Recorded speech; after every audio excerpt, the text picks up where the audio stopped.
You want me to pull up the screen?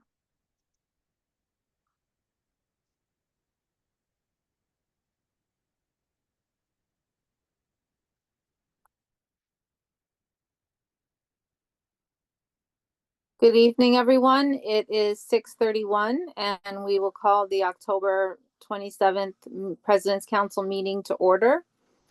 I'd like to welcome everyone to our meeting tonight. As you know, it's being recorded, so if you do not want to be on the recording, you feel free to leave your camera off. So we have some good information for you tonight. Good evening, everyone. It's a pleasure to be here tonight. So we're going to kick off our agenda.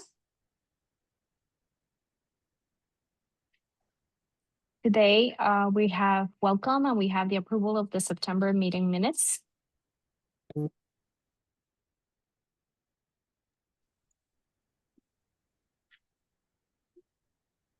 And once the minutes are approved, they will be posted at the D25 website. So can we go over those documents, those meeting minutes, Jenny?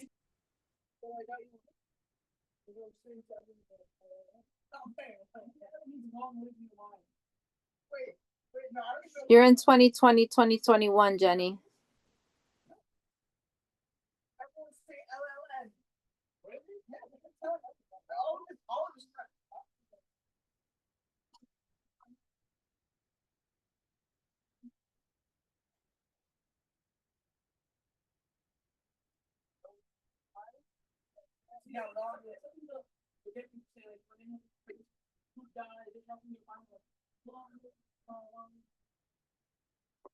Okay, so the meeting minutes for, well, it says June. Yeah, So the meeting minutes. It Is was that correct? it was October. No, we're approving the ones from September. It should be this one. I don't know why it says June. And we're in October, so it can't be minutes for October. Yeah. Okay. hold on. Hold on. I think I have them open. I have it in email. Let me stop sharing so I can find it on. I emailed to you.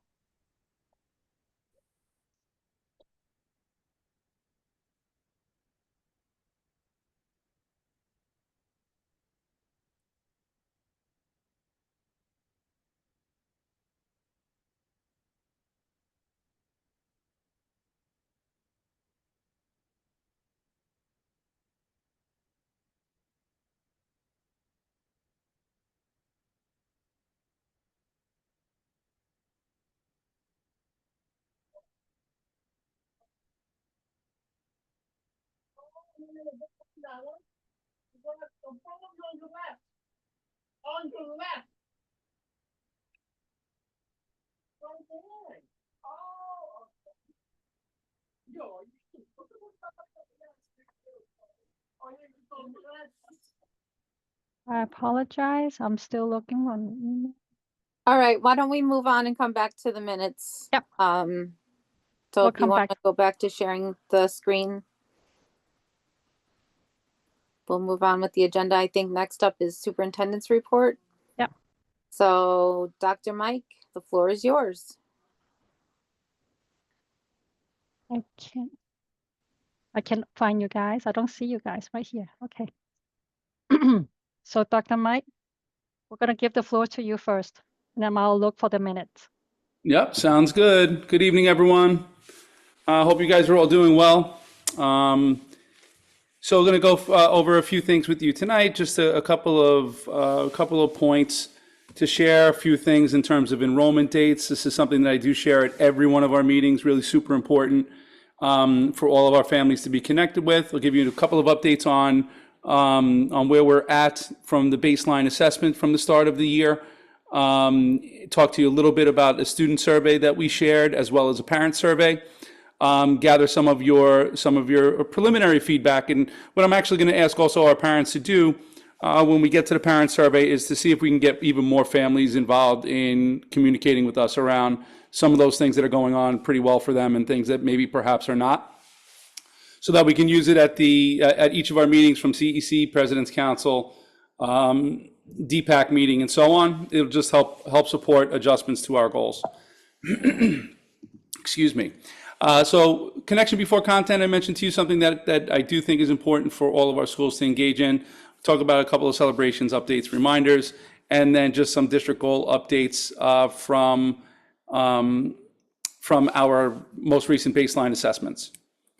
So if we were in person, we would do this, and I'm not going to, break you guys off into breakout rooms, but we'll just post a simple question for you guys to ponder. And those of you that are willing, if you could just come off mute, it is something just to kind of connect a little bit before we start.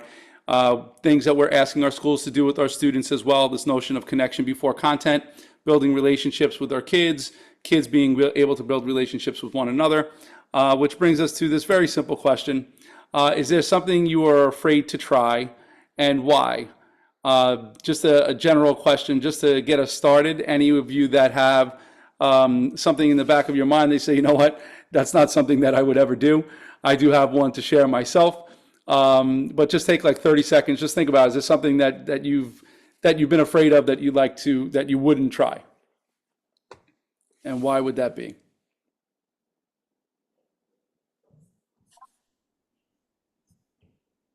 Well, I have one. I don't have to think hard about this. Sure.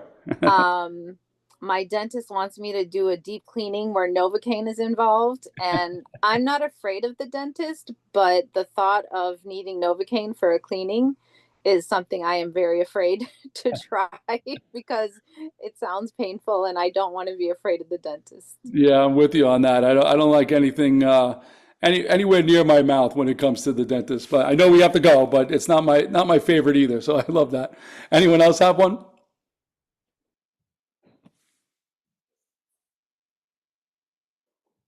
So I'll share mine. The idea of those that skydive, more power to them. But it would take an awful lot to get me to jump out of a plane to do skydiving. So for me, mine would be doing that. Just the idea, and I'm not necessarily afraid of heights, but the idea of not having any control inside of that space is a little bit much for my mindset. And that includes even bungee jumping.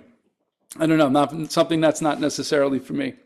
But I share these small little activities with you guys, and we'll do it every month just for you to kind of create space inside of your meetings, whether it's for your PTA or at even the President's Council, just to create space to get to know someone in a non-threatening way. These small little questions that we're asking are also things that'll be asked inside of our classrooms in different ways throughout the year and at different levels for our kids, all the way down into kindergarten, all the way through the 8th grade, just to promote that relationship building that's so important for our learners. This past month was, and we're still in it, obviously Breast Cancer Awareness Month, National Principals Month, as well as National Bullying Prevention Month in October. Huge shout out to our principals for all the work that they do on behalf of our kids. Breast cancer awareness, is something that is always so super important. And I think, sadly, there are way too many of us that have folks that have either had to endure or are currently going through, this particular disease. So, thoughts out there for all those during Breast Cancer Awareness Month. And National Prevention Bullying Month is something that we shouldn't be just talking about in October. It's something that we do need to continue to talk about throughout the year, but it is something just to kind of shout out during today. National Hispanic Heritage Month was in September. Just sharing a couple of little images from our schools. As they visit our schools, our kids are talking about the activities that are happening inside of their buildings, kind of shouting out, appreciating the experience of being able to learn about, whether it's, someone learning something new about the Hispanic heritage, or getting to know others because they hadn't had experiences with a culture other than their own. So this is something we're going to continue to build on throughout the year, and we will be sharing some of those insights during our President's Council meetings. Some upcoming events. We have a L training for our parents. It's a virtual training on November 12th, Wednesday, November 12th, for folks really just to support children that speak languages other than English. and how we help support our families in doing so. So on the 12th, we have an English session that will include Spanish translation. On Wednesday, November 19th, we will have a Mandarin speaking only session. We're fortunate that one of our team members is fluent in Mandarin, so she's able to deliver that in Chinese. We have a special education virtual parent workshop. This is part 1 of a series of 3, understanding your child's IEP. I do encourage you guys when you have your PTA meetings that you share these dates. You feel free to take the slides, share the upcoming events with your parents. All of the access for those are right on our district site. But I do encourage you because it's a lot of information that is shared and can help parents, particularly the IEP workshop, in understanding what is in front of them should their child need an IEP. Mathematics, we have a virtual session. It's around sense making. If you weren't able to be part of the CEC meeting in October, I do encourage you to look up at the recording that they have available. Beth from our team did talk about Amplify Mathematics. And during this session coming up, we'll be talking about one of our priorities in math, and that's to promote sense making for our kids. So I do encourage, and she provides some resources for our parents to better understand how to help at home. Enrollment updates, fall 2026, the window open for high school applications for LaGuardia on specialized high school admissions test on October 7th. Friday, October 31st, SHSAT registration closes. Wednesday, December 3rd, high school and LaGuardia applications close, and then high school offers will be released on Thursday, March 5th. Middle school admissions, Wednesday, October 15th, the middle school application opens. Deadline, November 3rd for Mark Twain and District 21 talent tests. Middle school applications close on December 12th, and then offers are released on the 15th. I do encourage you, if you do have folks that have questions, you're more than welcome to reach out to the district office for additional support, and certainly your school counselors at the school level. Enrollment updates, kindergarten and kindergarten G&T admissions, Tuesday, December 9th, kindergarten applications open. January 23rd, applications close, and kindergarten offers on March 31st. Enrollment for 3K pre-K, Wednesday, January 14th, applications open. Friday, February 27th, applications close. Tuesday, May 12th, pre-K offers are released, and Tuesday, May 19th, 3K offers are released.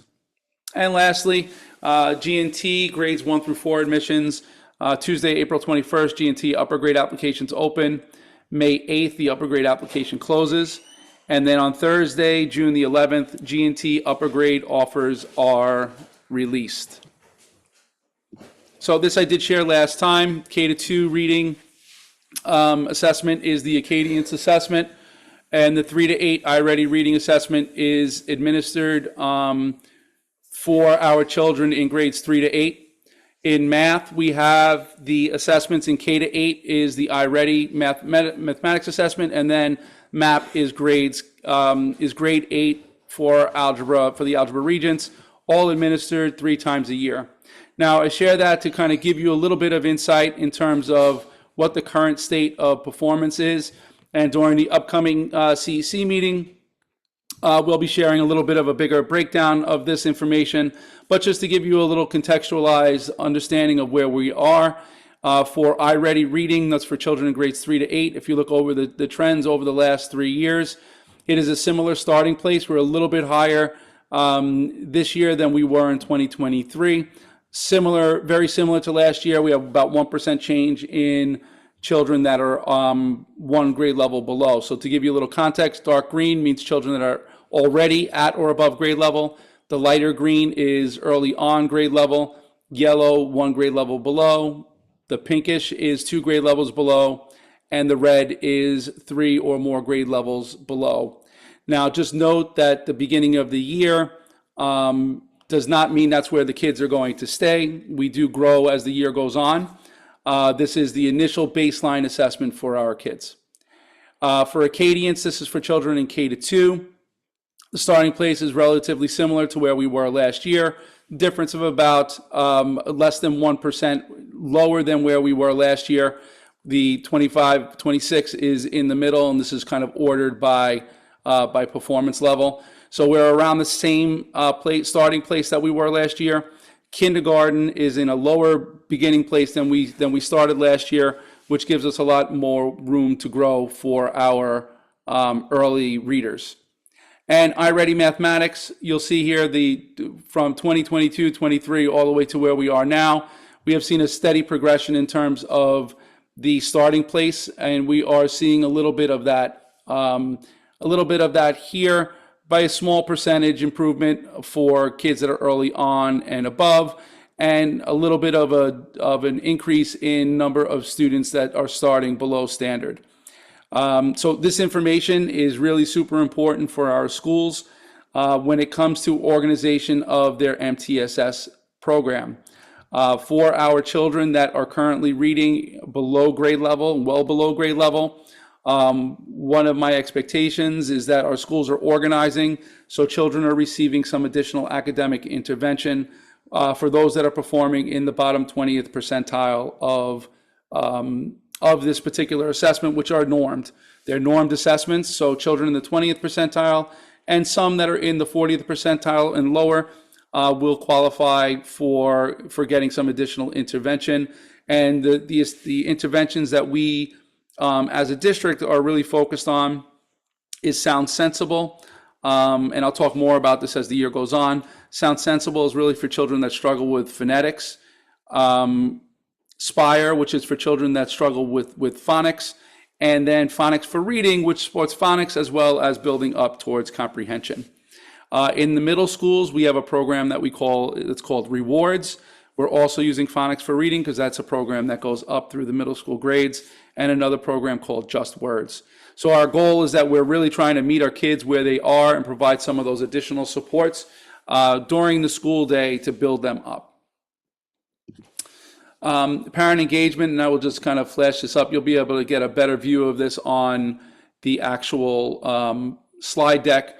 But we did start a parent engagement survey to really gather some feedback from our parents to get an understanding of where we are.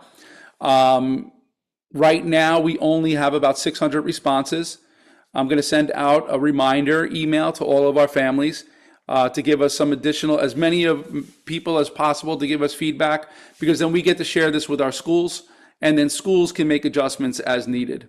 Now, for the most part, we're in the 90s in terms of parents either agreeing and the disagree is never really over the 10% place, with the exception to communicating during parent engagement time, which is why I would love to have as many families as possible complete it.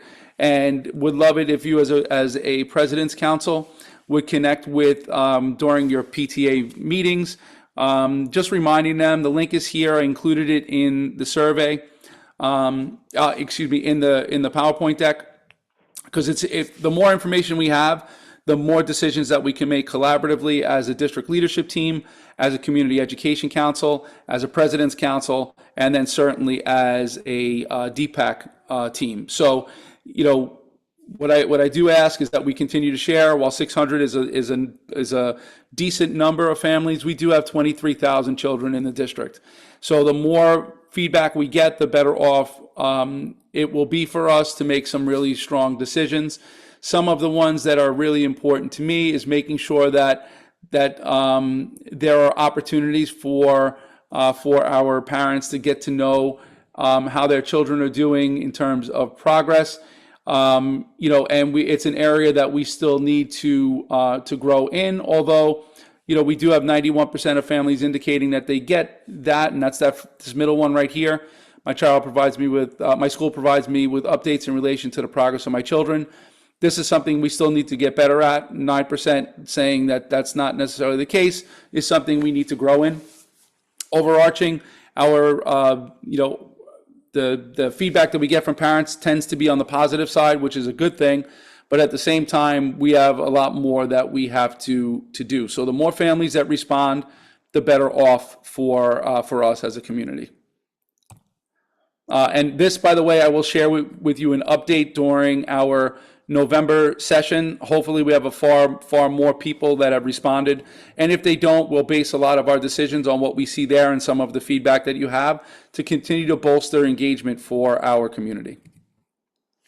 For our students in grades 3 through 8, we administer a social emotional learning survey.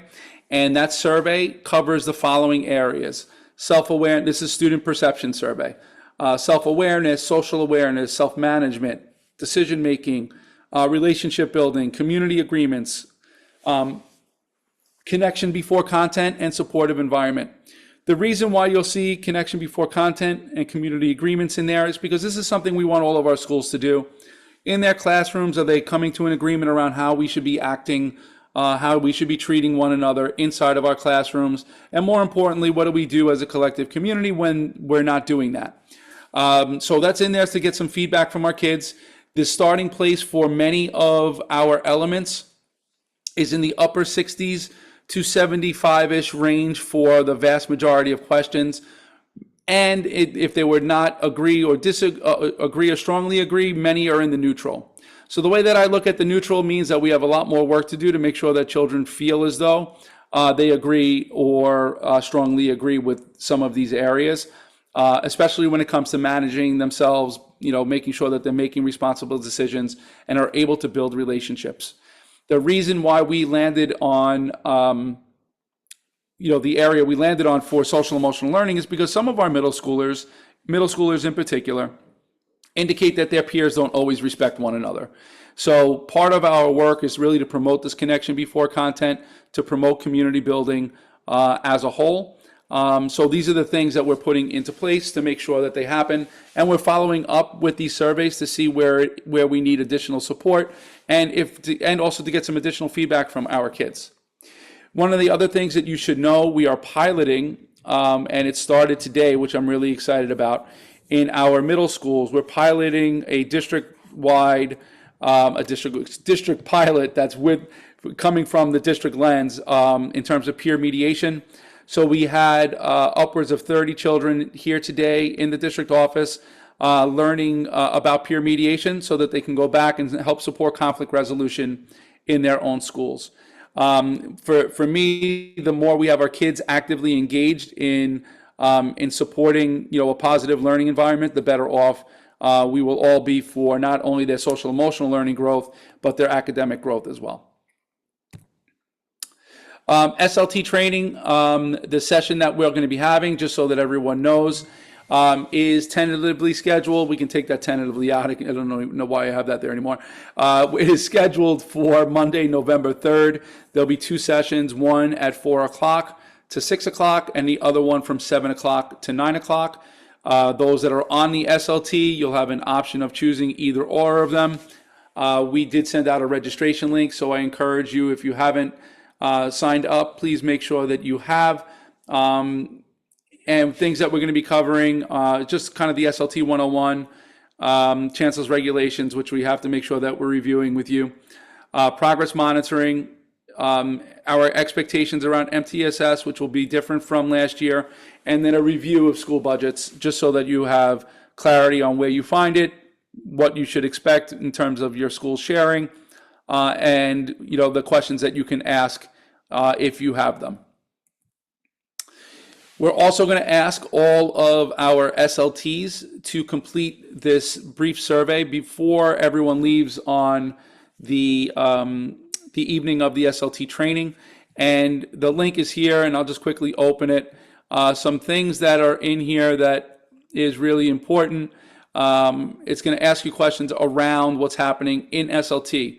And the more we know about the areas of need for your schools when it comes to a school leadership team, the more our district leadership team can support to make sure that best practices are being implemented across schools. So we have done this in the past, and it's really, quite supportive of the things that we're able to provide our SLTs in terms of layers of feedback and next steps should they need it. So that is coming soon. I hope to see all of you guys on the 3rd. If you can't make it then, it is going to be recorded, and a member from your team would need to kind of sit with you to go through it. But I'm hoping that you're able to join during that time. DCP goals, these have not changed, but I share them with you again, just in the event that you have, any additional questions on it. I encourage you to make sure that, whatever it is that you see here, if you have questions about it, all of our schools in some way, shape, or form are connecting to each of these goals as part of SLT. So as a parent that's on the PTA and you're on your school leadership team, your goals should look similar in some way, shape, or form to the district goals. They do not have to be identical, but they should look similar to what it is that we're trying to get accomplished. For our subgroups in particular, we have a big emphasis on our multilingual learners this year, as well as our students with IEPs. And one of the other things that you should be aware of is that as a district, we're piloting a program. 10 of our schools are participating in that pilot. I will make that list available to you guys, just so you know if your school is participating or not. It's really for our children that are entering and emerging with a lot of language needs. And the purpose of this pilot is to make sure that everyone is aware that we're building that muscle for our kids, those foundational muscles for our kids. We do a really good job in K through 3 of helping our kids meet mastery by the time they get to third grade, or reach proficiency for a grade level. But when we get our kids that are coming to us in grades 3, 4, and 5, learning the language is not as easy for them as for children that have gotten here when they were 5 years old. So we're really looking to build on this and get our kids ready as possible from elementary to middle, and then to, of course, to high school. This I already shared. I'm not going to necessarily spend a lot of time on these because you already have seen these goals, but they are present and here for you to give us feedback on. The only one that I do want to always make sure I'm referencing is the chronic absenteeism. We are in a really, really good place to start the year. We have the second highest attendance rate in New York City, which is terrific. And our chronic absenteeism rates are much lower this year than they were last. The last check was around 12% overall, and that's down from 19% from the end of last year. So the goal is to make sure that our kids are in school with as much frequency as possible. Our buildings all have a team that's dedicated to this, but we do need everyone's mindset on this. It's not about a parent doing the wrong thing because a child is sick. I will never suggest that. It's about making sure that they're in school every day they can possibly be in school. And that's what we want to strive to. But that concludes my report for today. I'm looking forward to speaking with you next time. And if anyone has any questions, I'd be happy to answer any of them.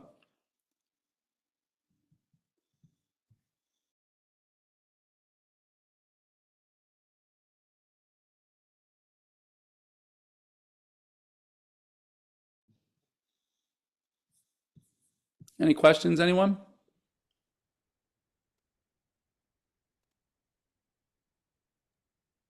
I guess they're good.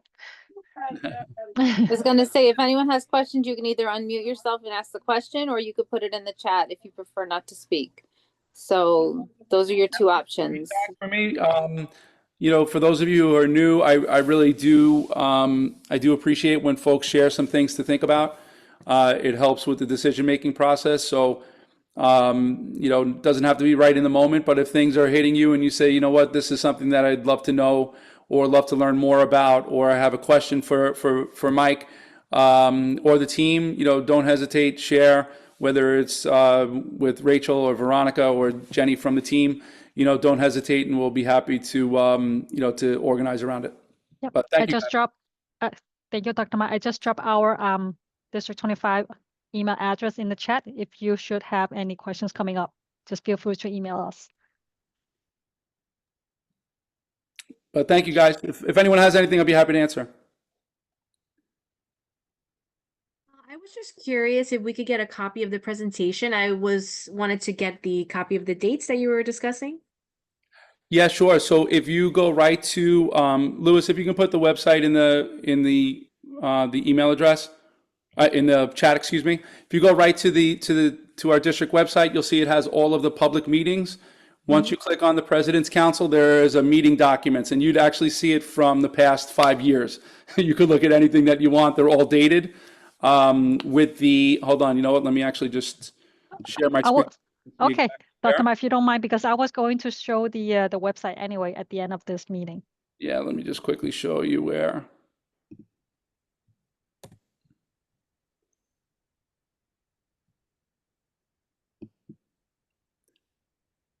So our District 25 site, when you go to, and the address is here, we can put it into the chat. But you'll see a little button here that says Public Meetings. And then from Public Meetings, you click on President's Council. It'll bring you to our meeting page, and you'll see all of the different resources that are present here. But there's a button that says Meeting Documents right on the front page. When you click on Meeting Documents, it gives you all of the years that we've had our our session dates. And when you click on the year, it'll then have 2025, 10, 27, 25, and this will give you the current, all the elements that are going to be here for today, including my report. Thank you. Okay, but in the short term, what I will do, I will just put it into the chat so that you have it for today. But just so you know that it's up there for you anytime that you would like it. And I'll put it into the chat for you now.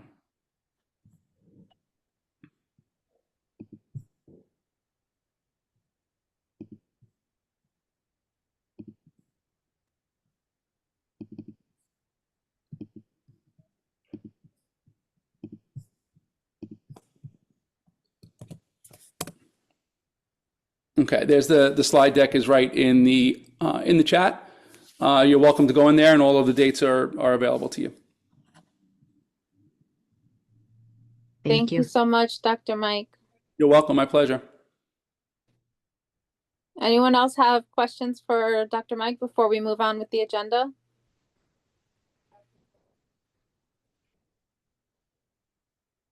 Okay, well, thank you for being here as always. We look forward to seeing you every month, and so we'll see you in November.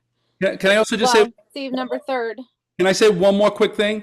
of course. Which I forgot to mention, and I know I see Eden is on here, but just so you guys know, we're also working on a CEC District 25 collaboration around, these three words. It's wellness, kindness, community. And what we've been talking about is kind of organizing our definition for what we mean by that, and then using it as a means of, across our schools, doing something on a routine basis that promotes wellness or promotes kindness or community. Where I believe we landed during our last meeting and will continue to build on is the idea of doing something around kindness on a regular basis to build community inside of our schools. But I will give you an update on that routinely, because what we do during the CEC and district meeting, we would love to see happen across all of our schools. And anywhere you want to give feedback on that too would be most welcome, because we want this to be something that we're really promoting. I say all the time, yes, I want my kids to do well. I have a 9th grader and I have an 11th grader. I want them to do well in school just like anyone else. But what I will also say is that what's even more important to me is that when they leave my house, that someone would say, Emily is a really wonderful young lady who's super kind, super appropriate and respectful of all her peers and the adults around her. The same thing for Matthew. Yeah, they can do poorly on an assessment. We can work on that. But what I want is that they're kids of really high, strong character. And wherever we can promote that is something that I'm really looking to do as a district community. And we need everyone's kind of support in that, of continuing to build. I know that's what you guys will want as parents too. So wherever we can continue to convey that message across our schools is what I want to do. So anyway, just wanted to throw that last little piece in. Thanks, guys. Thank you, Okay. Dr. Mike. I'm going to go back to the minutes. I apologize for before, but we have it right here. So I'm going to go back to the minutes. You guys see it? Minutes from September? Yes, we see it. Okay. I'm just going to scroll down. So And I just want to make a mention that later on, we will be having elections for the recording secretary who will be handling the minutes. And I literally did this copy paste from Lewis in less than 5 minutes. So it's not an onerous task, as you'll see as we go through the minutes from last month's meeting.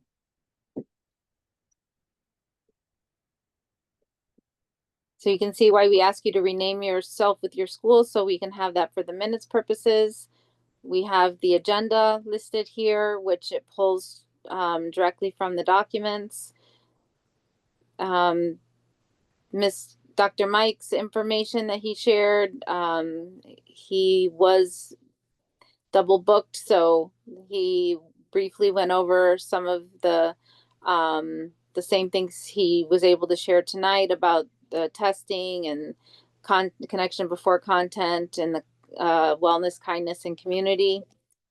We had elections for the President's Council Board. Veronica Piedra Leon and myself were elected as your co-presidents. Mirna Pacheco was elected as the treasurer, and the recording secretary remained vacant, so we will have those elections tonight. And that was the end of the meeting. So can we have a motion to accept the minutes as they were read? If you could state your name for the minutes.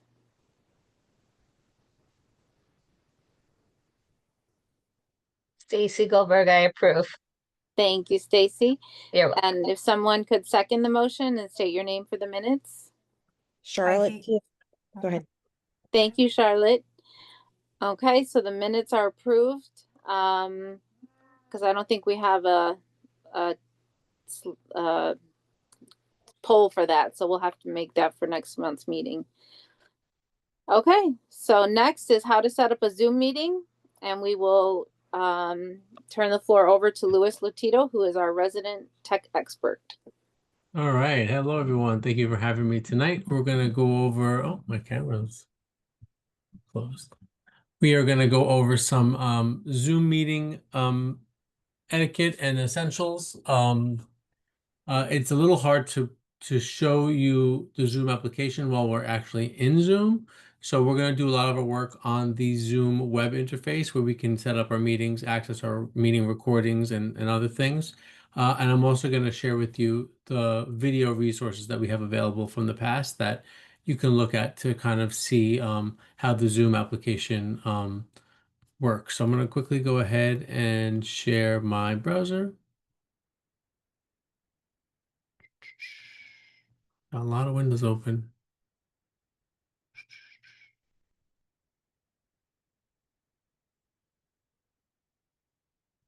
Let's see.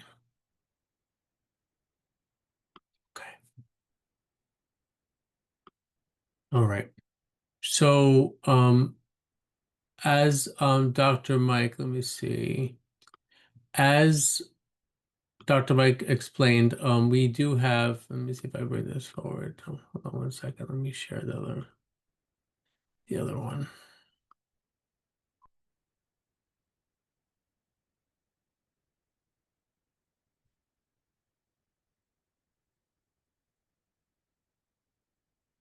Okay. I'm just going to share it all. Okay. So as Dr. Mike explained before, on the President's Council website, you are able to access all of our meeting documents.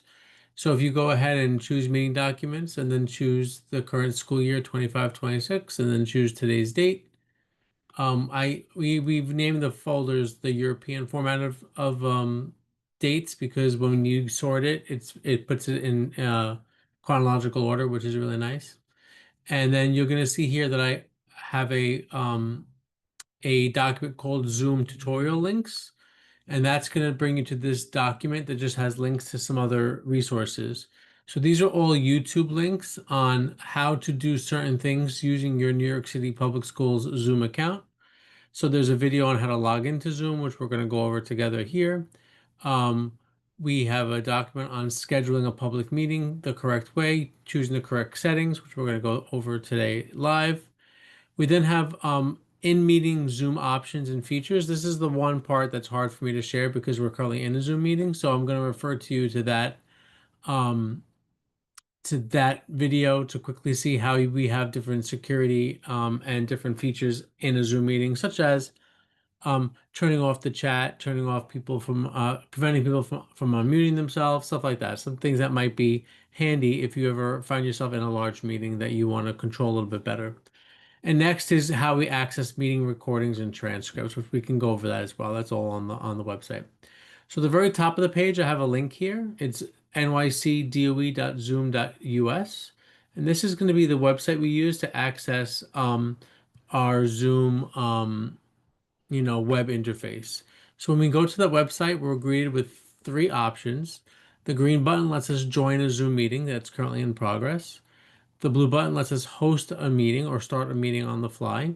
And the bottom button just lets us sign into our account where we can do some different configurations and settings and stuff like that. So I'm going to choose sign in. And you're going to notice it's going to bring you to the single sign-in website where we log in with our username and password. I'm going to go ahead and use my fingerprint to log in with my own. Okay. Now, sometimes when we log in, we are prompted to get a 2-step verification code. So I'm going to go ahead and get my 2-step verification. I'm going to use an authentication app, which means I don't have to get a code. I use my phone and I say it is me, and we are in, which is great. So I'm just going to quickly make this a little bit larger. All right. Okay. So when we log into the Zoom in a web interface to set up our settings, stuff like that, this is what we see. On the left-hand side, we have a bunch of different categories we can choose from. First is meetings. These are all of the meetings that I have scheduled here. We also have profile, which is where we can change our photo and information about ourselves. And as we go down here on the left, you will see we have recordings and transcripts. This is where we access all of our meeting recordings and a whole bunch of other things, settings, reports, stuff like that. So let's go ahead and just go back to meetings, and we're going to quickly show you guys how we schedule a Zoom meeting properly so that families and people from the public are able to join. So on the right-hand side here, we have a big blue button that says schedule a meeting. I'm going to go ahead and click that. We're going to give the meeting a name. Okay. And you can go ahead here and give the meeting a date and a start time, and then we can give it a duration. You're not married to these things. You can always start the meeting early, start the meeting later, and you can even go longer than the duration you set. You just want to make sure that you give it a ballpark information. Now, if you're scheduling a meeting that's going to be recurring, such as the President's Council meeting, which takes place every month, you could go ahead and choose a recurring meeting, and you can set it to recur daily, weekly, monthly, or my favorite, no fixed time.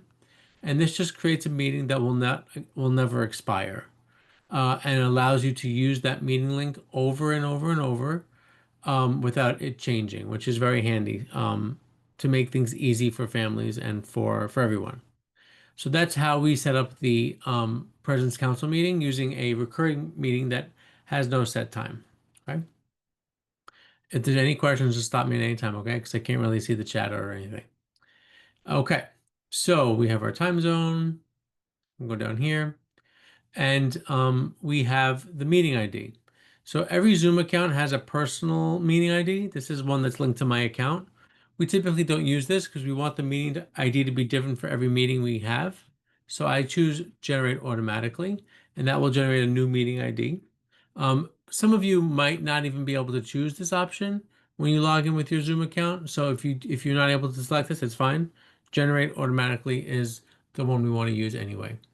Now, the New York City Public Schools requires that all our meetings have a passcode. So you'll see here a generic passcode has been generated. The passcode for all of our meetings is always 252525 because it's easy for me to remember. And if someone asks me for a passcode, I can always think of it off the top of my head and just tell them what it is. Another passcode I like to use is I like to use the date. So I'll put like 10, 27/25. That would be like today's date. And that is how, if I have a meeting that only occurs once, I usually will use the date as the passcode. Again, you can do anything you'd like, your school code. So if you're from PS 129, maybe 129, 129, that could be your code. Something that's easy to remember and that you can communicate to people quickly. The waiting room is always turned on. We can't turn it off. Now, this is the most important question, right? This is the one that you guys have to focus on is require authentication to join, okay? So this means what do people have to do in order to join your meeting? Now, there's a few options here, okay? The first option is sign into Zoom. This means that everyone joining your meeting must have a Zoom account, free or otherwise, and they have to log into that Zoom account to access your meeting. The other option is staff, which only lets these three types of accounts log into the meeting. So schools@nyc.gov, that's like my email address, so we can get into the meeting. DOE external are email addresses we create for entities that do not work for New York City Public Schools, but still need access to like the Info Hub and other resources. And our kids, the New York City students.net email addresses can log into these meetings. So when we schedule a meeting for, like, let's say a principals meeting, we will choose this option here. Sign to Zoom will let anyone join, but they must log into Zoom. Now, there's a third option that's kind of hidden, and that's actually unchecking this box. If you uncheck the require authentication to join, no Zoom login is required. All they have to do is click the link or use your meeting ID and passcode, and they will get ushered right into the meeting. And this is the best way to set up a meeting with the least barrier of entry, right? You want to make it as easy for families to join. And if they don't have a Zoom account, unchecking this box will let them log in very easily and without any difficulty, okay? Are there any questions about that? That's the most important checkbox to take off. So when we have our parent trainings, this box is unchecked. Everyone can come. So then we have a few other options when we're scheduling a meeting. The continuous meeting chat just means that the chat will like kind of live on and people are able to see it anytime and it's kind of saved in place. This is a new feature which is always on by default, which is fine.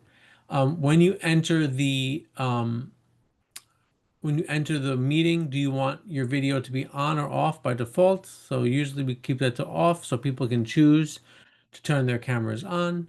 And then audio, how do you want to allow people to contact to hear the meeting? Do you want them to be able to telephone in with that conference call line? Do you want them to only use computer audio, such as on a computer or phone, or do you want to give them the option to use both? Both is the default. And then under options, you have a few other things. If you click here, you can turn on and off the Q&A option. So at the bottom of the screen, instead of just having chat, you can also have an option for people to submit questions. You can have the recording automatically restart when the meeting begins so you don't forget. And then you can also identify alternative hosts. So these are people that if you are not available to start the meeting, they can start the meeting. So if you look at any of our District 25 Zoom meetings that I have scheduled, basically the entire team is an alternate host. So Jenny, Dr. Mike, Gumit, the whole team is listed under here so that if they join before me, they can start the meeting without me, which is very helpful. After we schedule our meeting, we go ahead and click on save. And you'll see here now the meeting has been created. This is the actual meeting link right here, which I can copy. It's now copied to my clipboard. I can go ahead and paste that on a website, an email, wherever you want to put that link, you now have that link available. You can also go to the bottom and click on copy invitation. And this actually has a little bit more information like the name, the date, the time, the link, the meeting ID and passcode, and you can copy that as well from here as well. And then anything that you want to change, you just go ahead and click on edit here, and all those settings that we just set up, you can go ahead and make changes to it. The only time you can't make changes to a meeting is when the meeting is in progress. So if the meeting is already started, some of these options will be grayed out. You won't be able to go ahead and make those changes until you end the meeting first. Okay. So that's how we quickly schedule a meeting correctly. Are there any questions from anyone? Yes, I have a question, Louis. Yeah. At the very bottom, there was an option for enable translation, Yes, interpretation. interpretation. Yeah. So the interpretation that's available in Zoom requires an actual person to be doing that work. Okay. So when you say enable language interpretation, you have to identify the email address of the person that's going to be doing that interpretation, and you're going to talk about the host language, which typically is English, and what language they're going to be translating into. For example, Spanish. So I would have to put in the person's email address, the language that the meeting will be in, which is English, and what they will be translating into. So this is not an automatic thing. Okay. Okay. It's like kind of like when the interpreters come on, it's kind of like having them do that. And you can enter multiple ones for different languages, depending on who you what you need, stuff like that. For example. And if, Mhm. say, so for example, our last PTA meeting, we had a teacher that was willing to translate into Chinese. Okay. Was it on Zoom? Yeah, but I didn't know about this, so we just were Sure. gonna have her periodically translate, but nobody actually needed it. But Yeah. with this type of translation, if I had her email address, would that create a separate room where people would go to hear the translation, or how Yeah. does? So I just invited myself. I'm gonna see if I get this email. So this is what it looks like when you enter that email address. Let me see if I can zoom in on this. Can't zoom in. Okay. So you'll see here that it has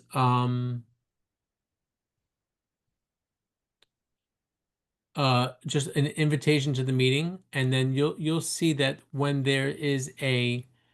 we go into the actual meeting, and again we can't do it because we're in a meeting right now. Right. You'll actually have the opportunity for them to kind of have their own little channel. Okay. And it works okay. It works well. Yeah, it works good. But you can definitely play around with it. I definitely think you can do some test runs before you actually have it for a meeting. Okay. And we can look at that. Yeah, but that's how that works there. Okay. Thank you. And that is the meetings tab.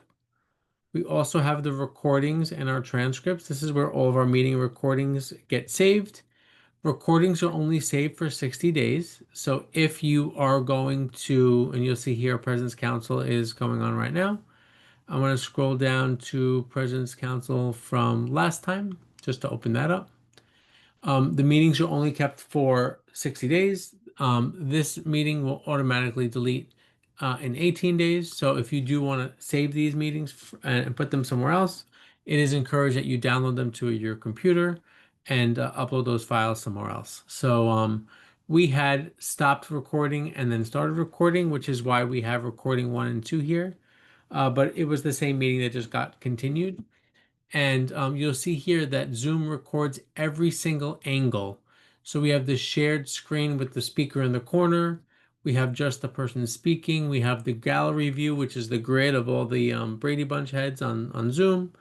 We have just just the shared screen, no little speaker in the corner. We have just the audio of the meeting if you wanted to get that for some reason. And then we have the transcript file and we have the entire chat file. So you can go ahead and download the chat and go ahead and save that as well. You'll notice that typically I download the chat file and I save it in the folder for the meeting on Google Drive for the meeting documents, just so we have that as a reference. So the audio transcript is the document, the file that I use to make the meeting minutes. So I can show you what that looks like. So I'm going to go ahead and click on this attachment. I'm going to save it to my downloads folder. And I'm going to open the file. Let's see. Okay, so here is the file. So this is what the transcript looks like. You'll notice it will say the name of the person. Let me make this bigger. I'm sorry, guys. Oh, okay. So it has the name of the person and what was said. So and the timestamp of the recording. So Jenny said Dr. Mike's gonna start with his opening, all that stuff, and then you'll see Dr. Mike's part. Now, depending on how you're logged in, sometimes it might say their username, not their name, but we can determine who's speaking, which is really handy. And then once you have this information, this is what I actually go ahead and upload to ChatGPT, or to, I should say, to the Microsoft Copilot, and I just say, please make meeting minutes from this file, upload this file, and it goes ahead and makes a summary and a nice document for us to to use as a template for our meeting minutes, which is very handy. So that is the transcript, which is really great. And this works really well, obviously, when everyone is on Zoom, on their own computers. That way you'll have their name and what they said. If, like, for example, our CEC meetings, all CEC members that are in person are kind of using one microphone. So it's kind of hard to get the meeting minutes for that. But when we're on a completely virtual meeting, not a hybrid meeting, it's very easy to get this information. All right. Is there anything else that you guys are interested in? Before you move on, Yes. I have a question about doing the Chat GPT or the Sure. Microsoft Yeah. Copilot. Sure. Is that something that's not allowed if you're at the school? Because I tried doing it at the Yeah. school on the school's website and it Yeah. kept denying access. So ChatGPT is blocked Okay. on school networks. So if you're on Wi-Fi or on a wired computer in a school, you won't be able to log into ChatGPT.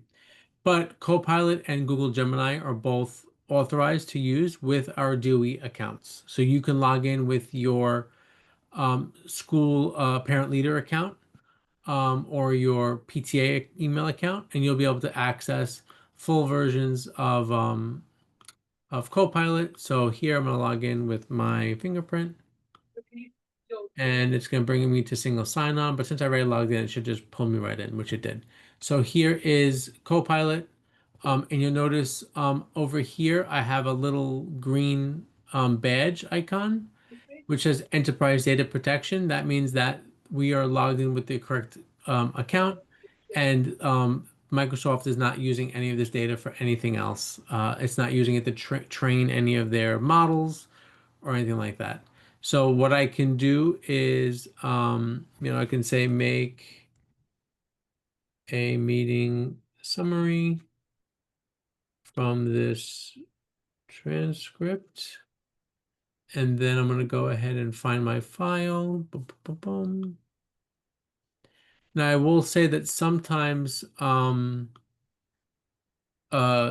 likes a text file, so I sometimes just have to rename the file .text and then just drop it right over here. Let's see. So now it's uploading that file, make meeting summary from the transcript, bloop, and it's going to start to read it, and there you go. Instantly, we have a summary of it, and you can say anything else. You can say, give me next steps from this meeting. And now it's going to go through and listen to the meeting and say what everyone has to do. Like it's so great. Like the people that got elected into the President's Council leadership into the have to email Jenny their information. Just really, really cool how it pulled this all from those notes, which is really, really cool. So super, super easy, but that is a little preview of what that looks like. Are there any other questions regarding scheduling a meeting or logging into the Zoom website, anything like that?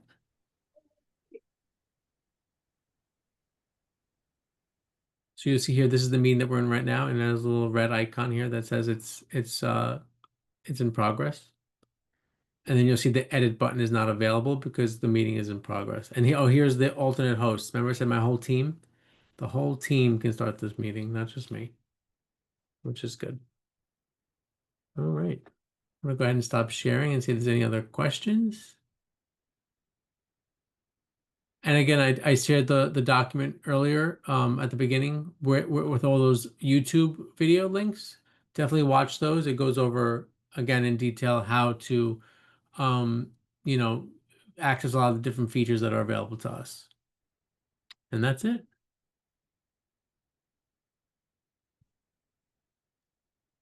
Hi, I just had a question. Sure, Charlotte, yeah. I'm wondering, have you or any of the other attendees here had any kind of success with any kind of translation, like live translation, either be it text or I'm not sure what else to use. We have two predominant languages besides English, and Mhm. we're trying to obviously and I'm sure other people have the same issues, trying to address that kind of barrier. We try to get obviously parents or staff who can translate, but that's not always available to us. So I was just wondering how how other PTAs have figured out a method. Is AI coming down the line where I know that for some of them, there's additional services sometimes that you can add on to meetings, like Zoom meetings. Like I don't Yeah. know how the DOE is kind of, I Not guess, not figuring that open to that's that stuff, yeah. right, exactly. So we're trying to figure out how to do that because it's hard to sometimes rely on one or two parents only, and things always happen. Yeah. Um, so I'm not sure how other people have addressed that. So Microsoft Teams does offer translated subtitles that are like automated, but you can only do it into one language. You can't choose multiple languages. So you'd have to pick one language. Unfortunately, there is no, although we have closed captioning um, on Zoom, it will always be in the language that's being spoken. So if you're speaking English, the closed captions will be in English.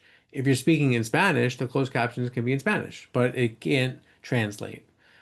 So right now, there's nothing that we have um, that will let us, do a translation like that. And I just turned on the closed captioning for this meeting.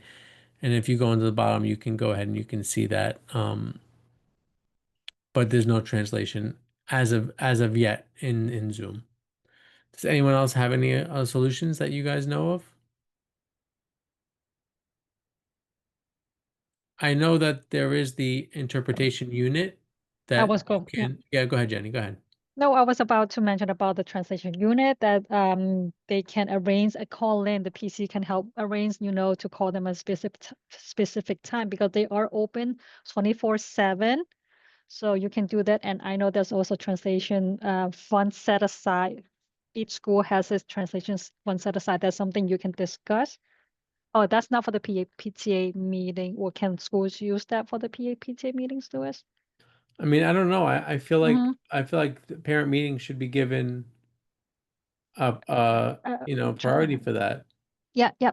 That's something you can try to sit down and discuss with the principal about because they all at each school or have that money set aside and that it has to be used, right? It has to be used within the school year. Charlotte, are your meetings on Zoom or are they in person? Some of them are in person, and then we Okay. switch over. I don't know if other people do the same or not, but like during the winter months, we end up going back to Zoom just 'cause it's easier Mhm. for a lot of the families, and Yeah. safer for them.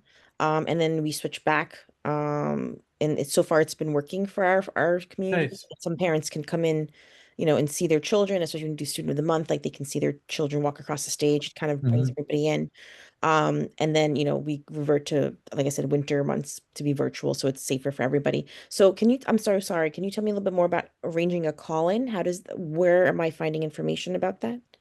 Yeah, sure. So Those information cannot be shared with parents. Those are information that the staff will have and the Okay, staff can help you yeah, so I schedule. would touch base with your parent coordinator. yeah, no Yes, problem. yes. And Okay, they Mhm. can go online and they can book it. And it's Yeah. great for in-person meetings. The little team comes with the headsets And Okay. you know, everyone will listen to their headset while the interpreter's in the corner, you know, speaking in their language.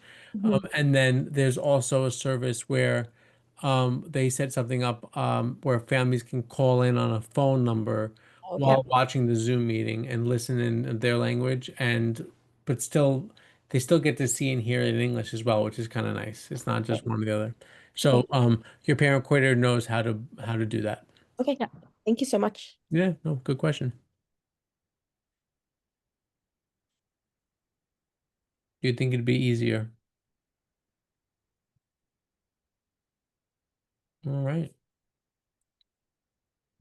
Okay, just an update for DIT. The parent leader accounts, the Yes. DOE external email accounts are not ready as for now. Still So frozen, right? once I know once they working behind the scene to link But everything to the bank. they still have their PTA accounts, right? Some schools do have their own PAPT account, but Mhm. we're supposed to provide each parent leader a DOE external email account, so you have access to Zoom account unlimited, right? And Yep. then all those DOE Features. benefits that we use. I will update the PCs. I will update each of you once it's resuming or we can provide those email accounts. All right, let me Thank go you very back much. to the slide. So that's Louis. Thank you, Louis, so much for You're welcome. presenting.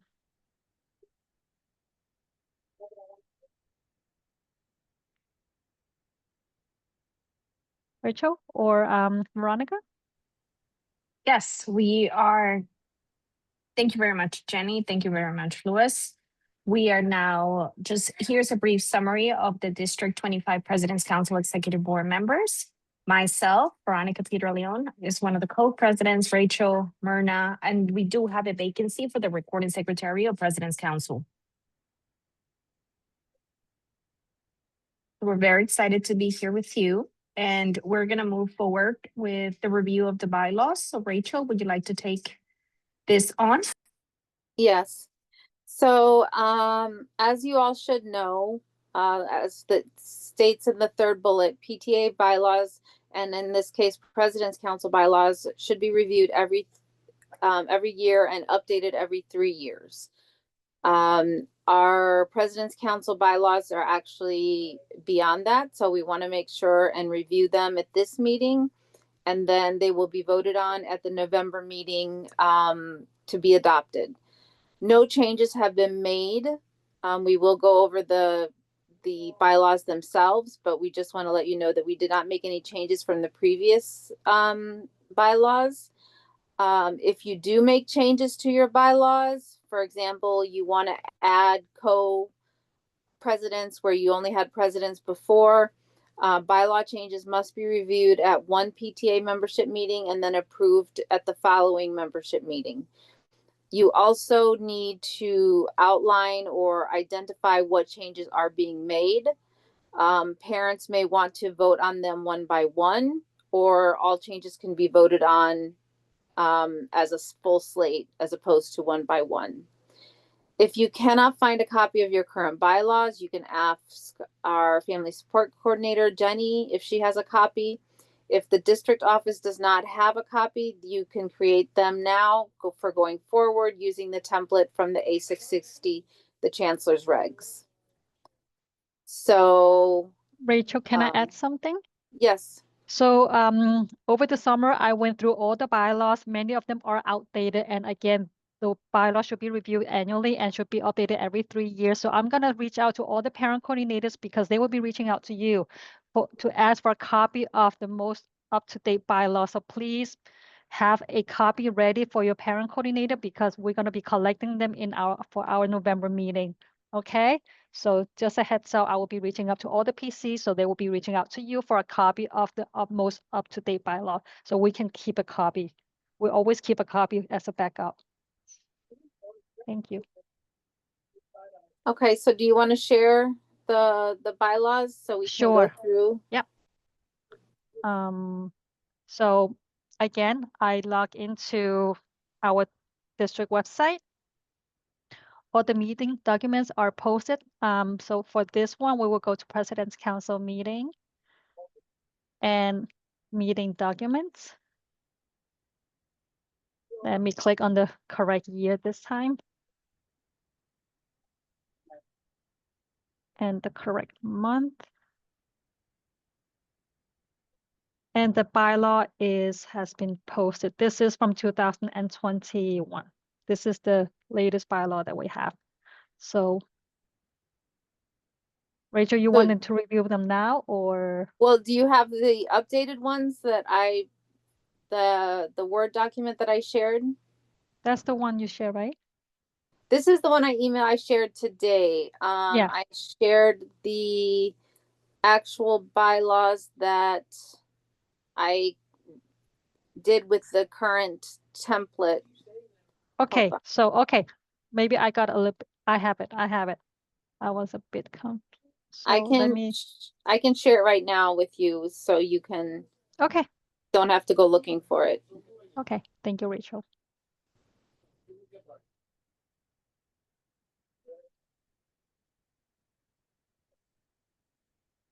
Let me stop sharing So for now. You're emailing it to me, Yeah, Rachel? I shared Okay, it to your let email. me-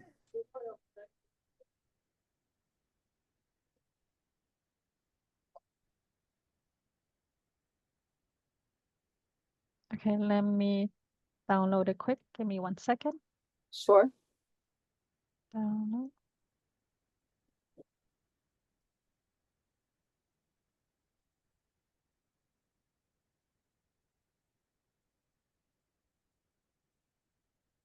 Let me share my screen again, okay? Mhm. Okay, so Rachel just sent me the most up-to-date bylaw, correct, Rachel? Yes. I downloaded it from Rachel's what Rachel just sent me, and I uploaded it to the same file, d25.nyc website, President's Council meeting, and meeting minutes, and it is right here.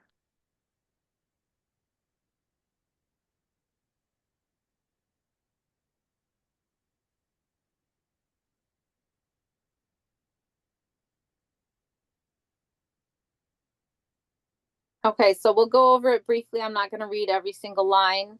Again, this is from the template, the current 2020, 2021 or 2021 November template from Chancellor's Regs.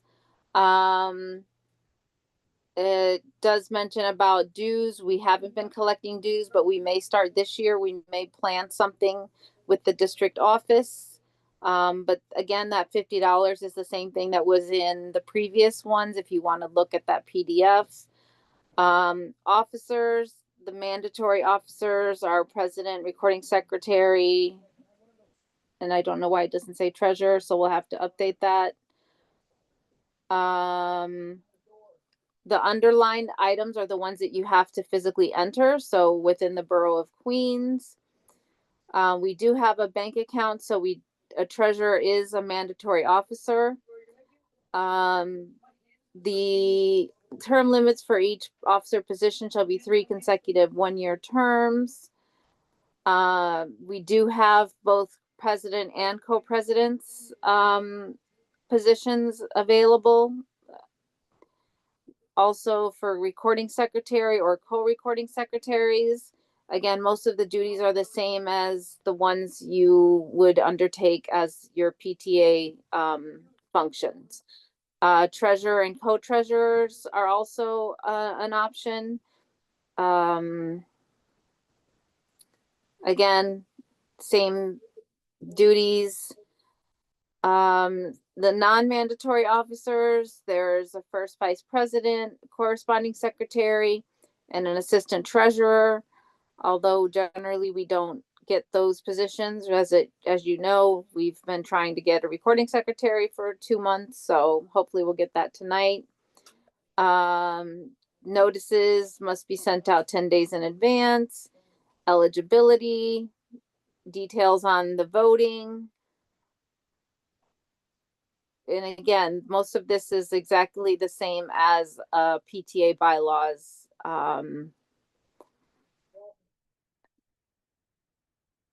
Talks about officer vacancies.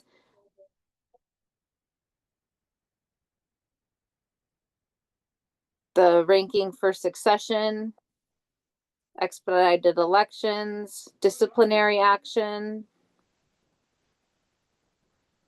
officer removal, which hopefully we never have to deal with, the executive board composition, the meetings, voting. Quorum for executive board is 3 members. Shall it constitute a quorum? Details about the June transfer of records.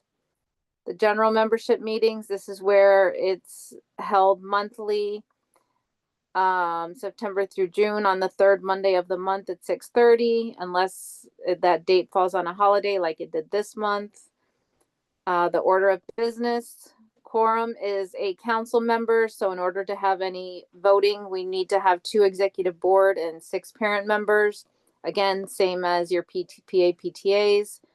The minutes, special membership meetings that might be called, details about the different committees that we could have, financial affairs.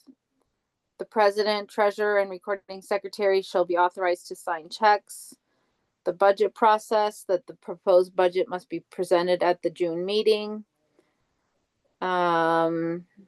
Banking, same details as with our PA, PTAs.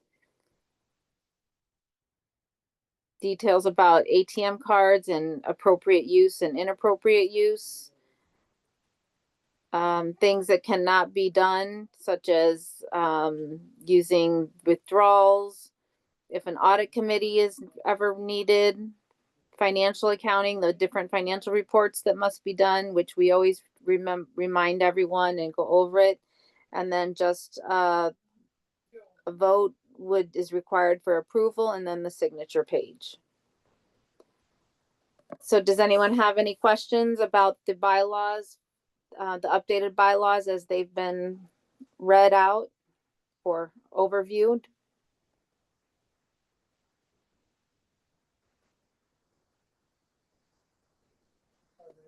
Again, we will have a vote at our November meeting to actually adopt these bylaws, and then they will be signed and filed with the superintendent in this case, and with Jenny, so that she knows we have the most updated bylaws, and they'll be available on the website as well, for anybody who wants to reference them. So that's it for the bylaws. Thank you so much, Rachel.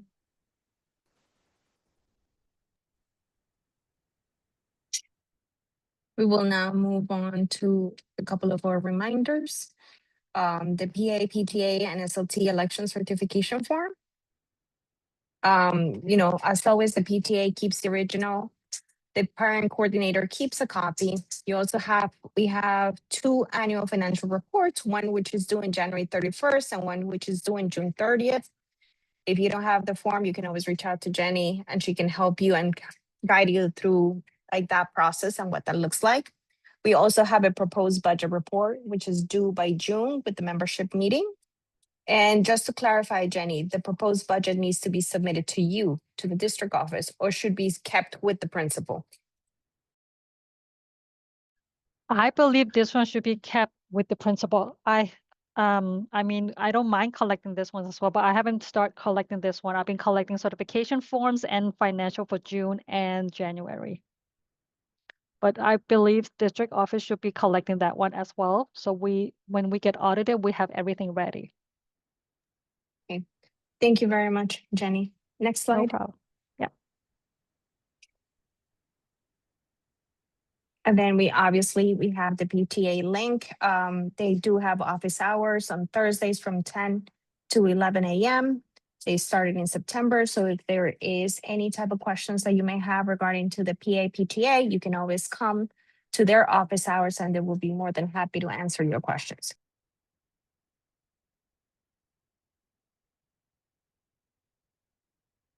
And our next meeting is on Tuesday, November 25th. Oh, so this is DPAC. I'm sorry. This is DPAC, DPAC sorry. meetings. Okay, so so for the Title I schools, we also have parent leaders on the PAC. PAC is also having monthly meeting just like the PAPTA. So on the district level, we have a DPAC. So we have Crystal and we have Jamie as our chairperson and alternate. Jamie and Crystal are having DPAC monthly meeting just like the PAPTA. So if you're a Title I school, please encourage your parent leaders at the Title I to attend our DPAC meetings, as this is where we are sharing the most up to date and information. And they also attend CityPAC meeting, which the liaison from the chancellor's office to get the most up to date, information from the central level. So this is where they bring back their information and turnkey to our Title I schools. So these are the meeting dates. The next one will be on Wednesday. You guys are welcome to join as well, just to check it out, or just to come and get some information.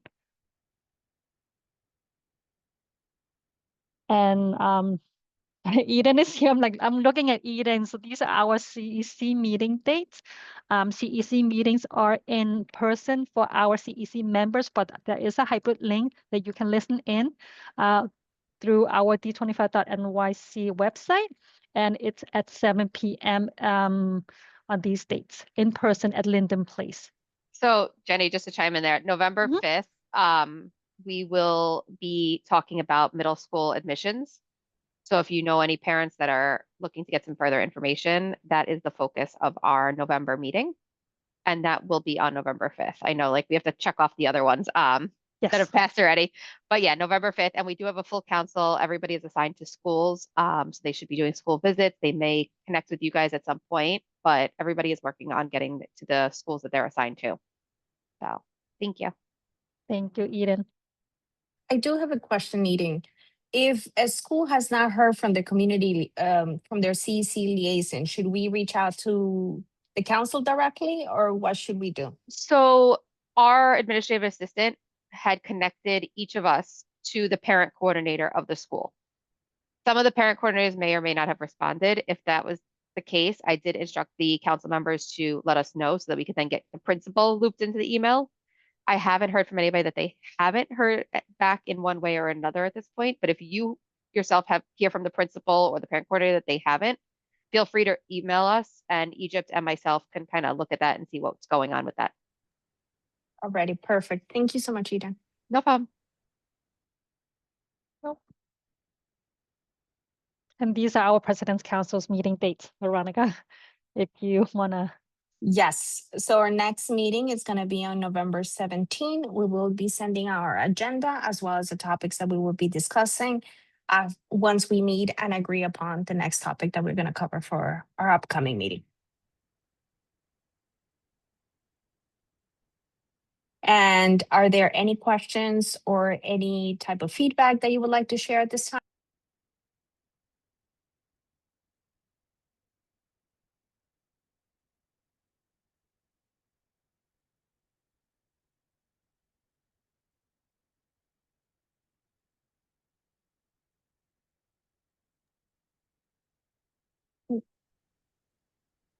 Nothing? Does anyone Are have we any okay? questions? Nope. Okay. Shall we resume with the vacancy that we have for secretary? Yes. Okay. Rachel, are you okay with resuming? Yes. Okay. Hold on. Give me 1 second.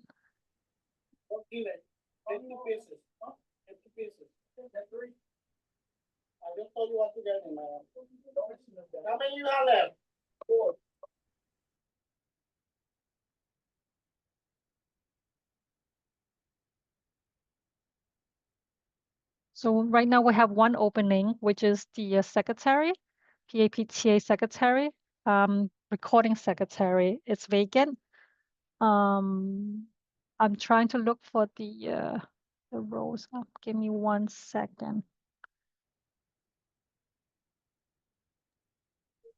You could pull it up from the bylaws.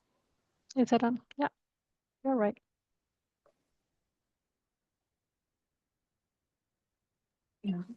I have a question. Yep. Just quickly, the question is about candy sales in that we can't do candy sales anymore? So, Veronica, you want to talk about it, or you want me to mention it? So there was an update from Central, from the chancellors, that she just signed only for this school year from 2025 and 2026. So the school cannot sell any soda, candy, or have bake sales. So that's prohibited for this school year that she, Why just this school year? I'm not sure why, but this is something that came out on, I would say, a week or 2 weeks ago that we share with all our PCs. No, I'm just kind of, it puts a damper on a lot of the fundraisings. I mean, yeah, we don't want chubby kids, but at the same time, we're trying to raise some money for different things that we could do for the PTA, and it Yeah, just well, causes a little hamper. And the thing is, what happens when you have like inventory? Now, what do we do with that? Is the schools going to reimburse us for that? that's a good question. I can reach out to FACE to find out what parent leaders can do with the inventories. Yeah, because I mean, we have a cotton candy machine, we have Mm, cotton candy sticks and sugars, and I'm just wondering, like, if I can't sell it, what do I do? Is like no one gave us warning ahead of time before the school year started, and it was just kind of like put on suddenly.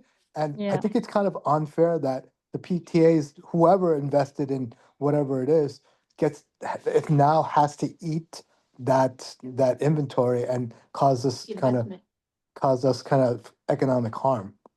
yeah. I just Okay. want to clarify, Jenny, maybe perhaps there might be a clarification that is needed from FACE because it says that no bake sale can happen in the school cafeteria. I Yeah, we're wonder, not worried about that so But much. they did mention no sales of candy and soda, so I'll find out yeah, what to do with the inventories that's sitting around.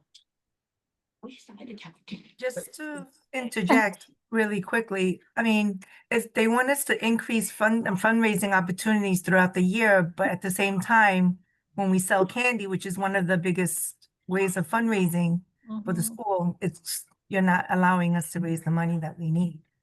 And they moved it up to 14 fundraisers. Up to I mean, 14, up to 14. yeah, I Yes, work, yes. and there's no way I'm gonna do 14 fundraisers. No, it doesn't say minimum, it says up to No, 14 no, I fundraisers. know, Yeah. but they're basically saying, hey, you don't have to sell candy, but you can do more fundraising. I I don't even think, I mean, like, what are the kids supposed to buy? Or even 14 is a lot, right? I mean, Mhm. just because you have volume doesn't mean you're gonna raise more money. Yeah. And each fundraising activity must be approved by the school principal. No, and Yeah. it just seems like they're like hampering us down, right? The PTA seems like they're asking more of the PTA from funding, but then they're cutting our legs off because we can't raise any money. We're very, it's harder. So our president's council also meet with CPAC every monthly. So maybe Veronica, if you can raise these concerns next time you attend those meetings, that would be yes, Perfect. I will do that, Joe. And if anything, if you can send us an email with all the concerns and all the questions, and that goes for everybody. I attend the CPAC meetings. If you have any question or related to this particular item, you can send those questions to your email and I will compile that and use that space to bring clarity to some of the concerns and raise those concerns at the CPAC. Perfect. I have Okay, great. I have two questions. The first one is about candy as well, regarding movie night. So we want to know if candy can be sold at movie night after school hours. And our next question was as far as fundraising, um, with Picture Day, we have Picture Day for 6th grade through 8th grade, but we're having Picture Day for 8th grade in their gowns as well. We want to know, is that considered as an additional fundraiser, or because it's, from one entity, is it going to be just one fundraiser, or each Picture Day, is it a different fundraiser, considered a different fundraiser? Are the picture days being held at the same time? they're different days. Like we have original picture day, and then we have makeup day, retake day for those who missed. And then we have 8th grade gown picture day. They're all different days. But the student would be missing class one time? The students will not be missing class. They're coming, they're coming to take their picture. They're going right back to the class. Okay, because the provisions from the chancellor's regs about missing instruction time allow for up to 3 times per year. So as long as they're not missing instruction time more than 3 times, then it wouldn't be an issue as to how many different days and how many. No, No, that's not what I'm that's asking. not the We- question. I think she's asking, is it 2 fundraisers or is it one? I say One, you just go yes. as I one, believe it's one. just one. Okay. I believe that's picture day is just one fundraiser, picture day. Okay. Yeah. It goes over 3 days because some schools are large and able Yeah. to photograph everyone. You need to have them over several days. So, but it's Okay. one fundraiser. Yeah, Thank you. no problem. But I have a question. Who's speaking? I'm sorry. Hi, I'm the PTA president at PS 129. I just Okay. have a question. And when they say 14, up to 14 fundraisers, was there ever a cap on the number of fundraiser? I thought it was just the 3 during instructional time that you guys were just talking about. There was a maximum other than that guideline? I will look into it. Rachel and Veronica, do we? Because that's what I was wondering when we saw that update that it says 14 fundraisers. Mhm. Does that mean 14 during the school day? No, Because- no. Up to 14, up the school year. That's But one there the was school year. was there ever a limit before? Because I don't ever remember seeing that in the chancellor's regulations, that there The was a limit- limit. The limit before was number of hours per school year. Okay, so Per school, but when it's, I don't remember how many hours it was. I don't know if it was like 100 hours. It was 100. It was Okay. 100 hours. yeah, because it doesn't really make any sense. They're saying they increased it to up to 14, but there wasn't ever a limit previously. So we were unclear on what that meant. What I remember is the same thing that Rachel communicated. At the beginning when she started, it was 100 hours that we had access to do activities within the building. So there was never really a cap, only the hours. Okay. And then also now there's no cap on the hours. It's just 14 fundraisers in total. It's a little vague, but We can ask for our next time you attend City Pack meeting, Veronica, and I attend the PTA open office hours. I will have them clarify what that means, so we can have it, I say if you accurate want to do answer. 28, just do half days. And then you're good, right? Yeah. I mean, like, if they're gonna be vague, we could be vague. Half nobody day has time for fundraisers. 28 anyway. Yeah. That will, And then also the snack sale not being allowed in the cafeteria. I mean, the bake sales. Well, if the school is doing their own snack sale though, in the cafeteria, they're not supposed to do that either, right? for what chances wrote, the sign the waiver is only for the PTA. I'll find out if schools can sell snacks during the school hour. Okay. I'll find out. Yep. I wrote down all the questions. Thank you. No problem. But I know PTA cannot sell any sodas, candy, have a bake sale in the cafeteria, but can they have it in other No, so areas? in the chancellor's regulations, it says that bake sales can happen outside of the cafeteria. So even if it's just outside of the cafeteria in the hallway, I believe that is still allowed. It's just not candy and not soda, but we can sell Right. cupcakes and donuts and everything else still. That's I'll- correct. That And is then- correct. Yeah. But if not in the A660, I'm not sure which part of the chancellor's regulations, but there are rules about the school itself doing snack sales inside the cafeteria also. I don't believe they're supposed to. So I just was wondering if you guys knew that off the top of your I head. heard you can't do any bake sales, like food in the cafeteria. You can do it outside the Yeah, cafeteria. you can do it outside the cafeteria, but you can't do anything inside the Okay, so even cafeteria. if it's a school, okay. Well, I don't know about the school, but for us, which kind of puts a damper in too, because now we got to shift kids outside. It's going to cause some problems. We're putting it in the library. It's just the most ridiculous thing I've ever heard. No, there's a lot of good questions. We're gonna find out. We Okay. have President's Council, and I'll also find out by reaching out to FACE. So we'll update you guys. Thank Yeah, you. I just want to make sure, like, on one of the transfer regulations, I think it was 812, where they said, PA, PTAs can sell non-approved items, which meant that we could sell candy. So I'm just wondering if this is the change that they're saying we no longer can sell that? I didn't quite understand your question. So on Chancellor, because I went through like a whole bunch of the different regulations, the Chancellor's Mhm. regulations that were listed. And I believe it was 812. And it said that under there was that PAPTAs can sell non-approved items, which means that the candy and all that other stuff was included. So is this waiver that just came out negating that regulation? Yes, it's saying that you specifically cannot sell candy or soda, and that bake sales cannot be in the cafeteria. They have to be outside of the cafeteria. That Which was is fine. the Hours are Right. held outside of the cafeteria. So, Right. okay. So, but no more candy and soda if that was something that your PTA was selling, even if it was outside the cafeteria. Can we give it away for free? Then what is the point of fundraising? I could do a buy one, get one free. We can't, you still will need to sell them, right? Buy one, get one free is 50% off, but we can't sell them.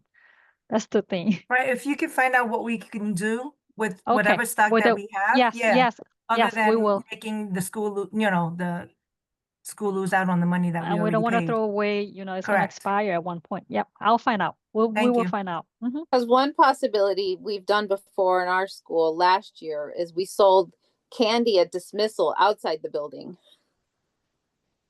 So I don't know if that's still okay because it's after school hours. That might be a question for CPAC. If that's allowed to Yeah. try and get around the the restrictions. It went Yeah, I can very well definitely at the middle ask. school, at the middle school exit. We sold very well.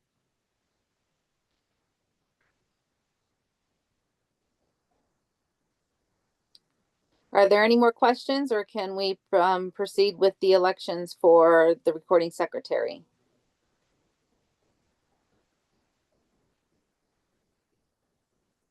Okay, so we'll proceed with the elections for recording secretary for Yep. this school year. I found it. Let me post it. Give me 1 second. Let me share my screen again.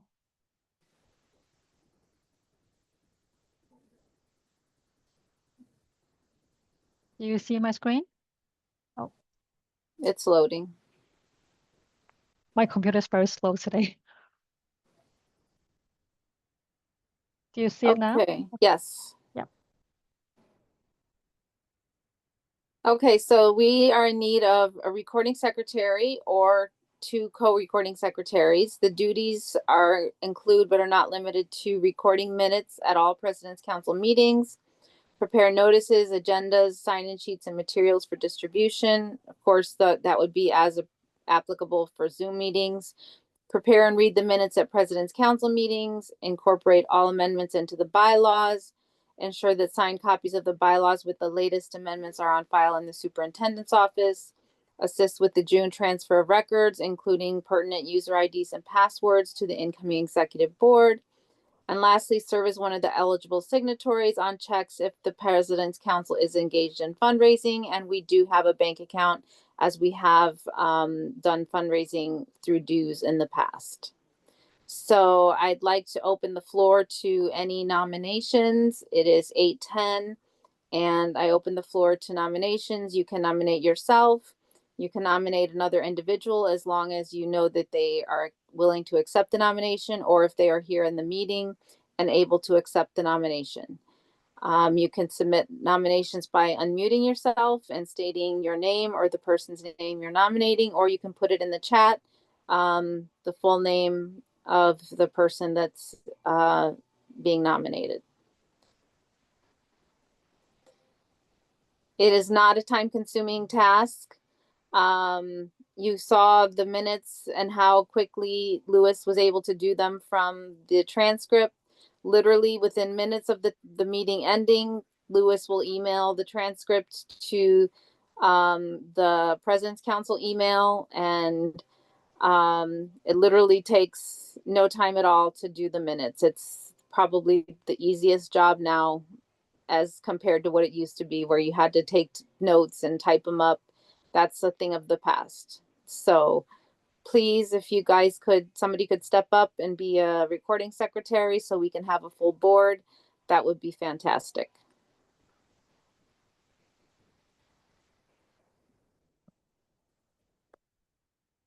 And the district needs to be in compliance with these mandated roles. So we are asking someone to please nominate yourself to become the recording secretary of the President's Council.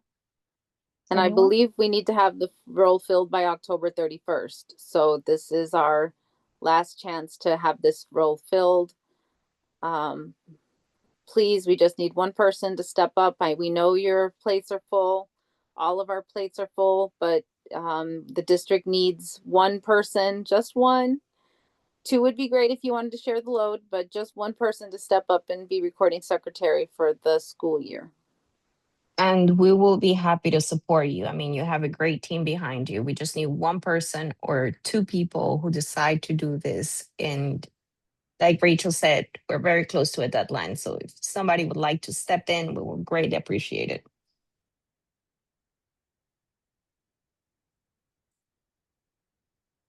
Rachel, could you guys explain to people what happens if we don't make that deadline?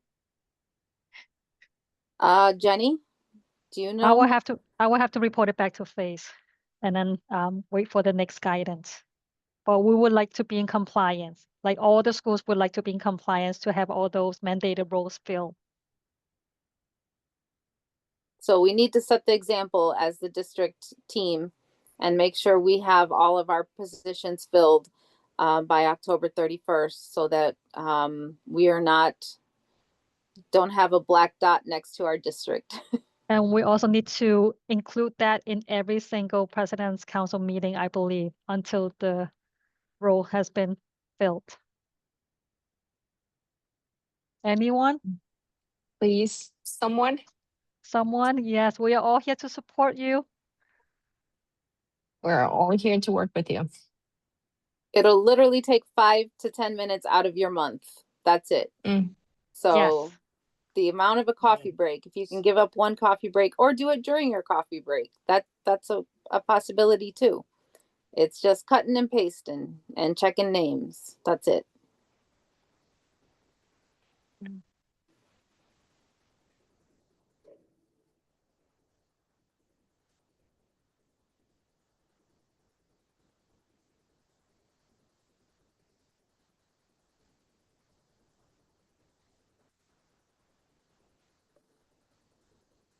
Someone could please nominate themselves. We would really, really be grateful to have a full board and be in compliance and, you know, represent our District 25 in a great way like we always do. We have a wonderful district and we'd like to be able to support all of you to the best of our abilities, but we can only do that if we have a full board, and we need just one person to be willing to dedicate 10 minutes a month to being recording secretary. 5 minutes. Okay, minutes. 5 minutes. Yes, 5 minutes.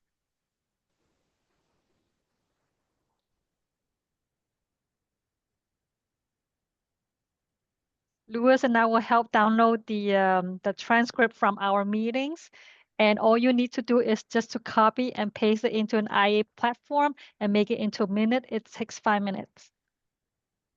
Anyone? Anyone, please, someone. I'm only looking at one face, which has the camera on, Charlotte. Charlotte. I was looking at Charlotte too. Everyone else Had to has the put you in the camera off. spot. Everyone else has the camera off, so I can't see their faces. I don't know what they're thinking. Stacy, Charlotte, I Melody. see your big smile, Charlotte. 5 minutes. I don't like putting anyone out there, but all I see is you and Lewis and Eden. And we have Rachel and Veronica already on the, Charlotte. Okay, please. okay, I'll do it. But I mean, I haven't done it before, so I'm gonna need to rely on you guys for the first couple of times. It's super Char- easy. Yes, Super Charlotte, easy, I will simple. show you. I'll show you. I'll help you. And Right. we're all gonna be here to help you. Okay. And I was a recording secretary for my PA, PTA for many years. So I would be happy to work with you. Okay, no problem. I mean, I know the role in general, but like obviously, I mean, I would love to learn the skill so I can adapt it to ours as well. Your Okay, recording, so awesome. once you learn and you teach your recording secretary, which is I know, what it just becomes happened easier. after Lewis, their lives are going to be, you won't have a hard time filling your recording secretary position anymore because Okay. it's not taking notes and typing them up. That is a thing of the past. Okay. Zoom is I mean, it will be more complicated for your in-person meetings, but That's okay. I mean, we do our best, right? yeah. But we don't have in-person meetings. We have it all recorded and we have a transcript. So thank Right, you so exactly. much We for do the same. stepping up, Charlotte. Okay. Yes. Do we need to vote?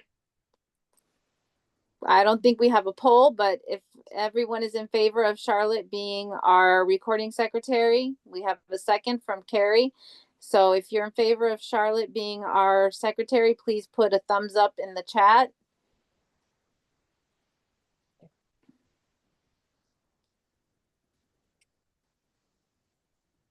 Or yes, that's fine too.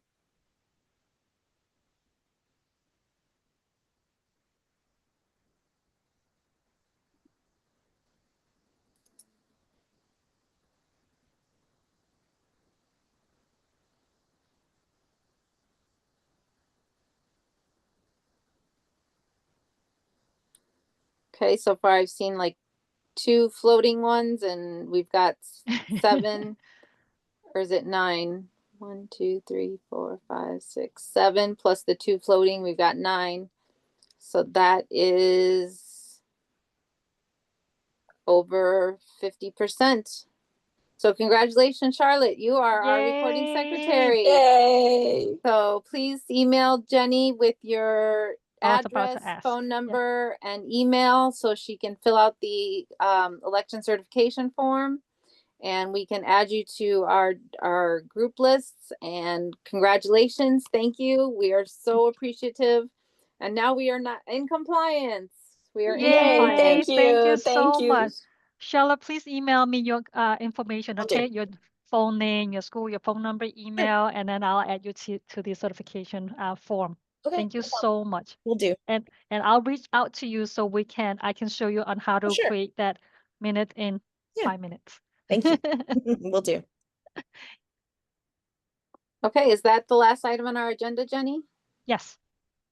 Okay, so are there any last questions before we close out our October meeting?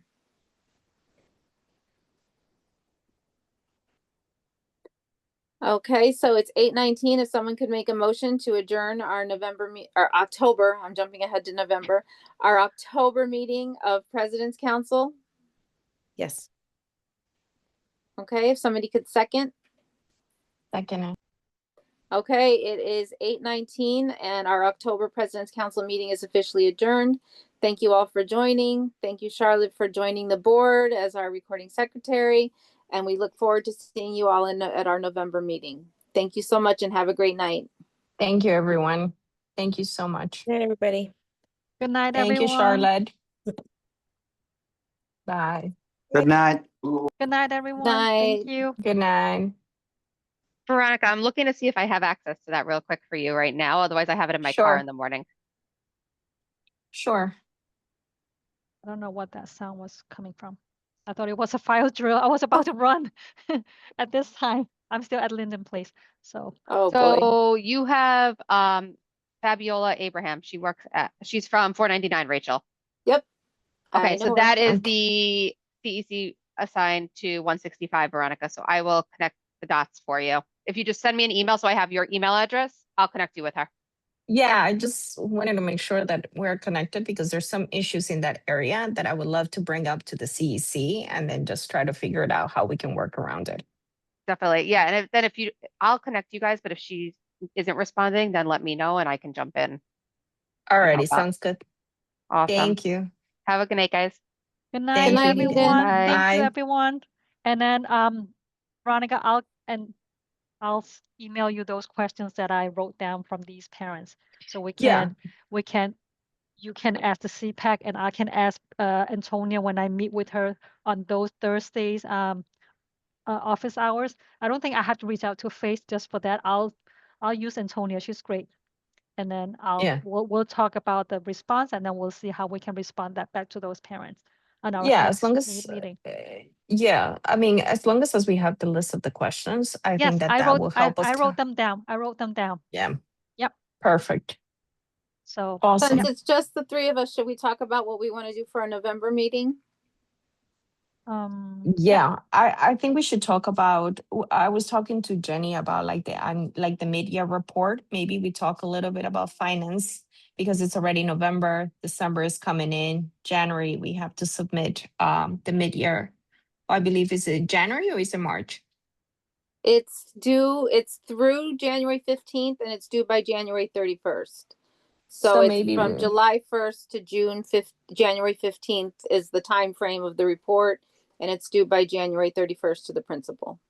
I want Yeah. them to do it the correct way because each PAPTA does their own way. Some people will just use a blank paper. Some people will just text the PC, this is the ending balance, right? Some people will use the right forms, the expense and income form. Yeah. I will show them how to access those resources, PAPTA resources.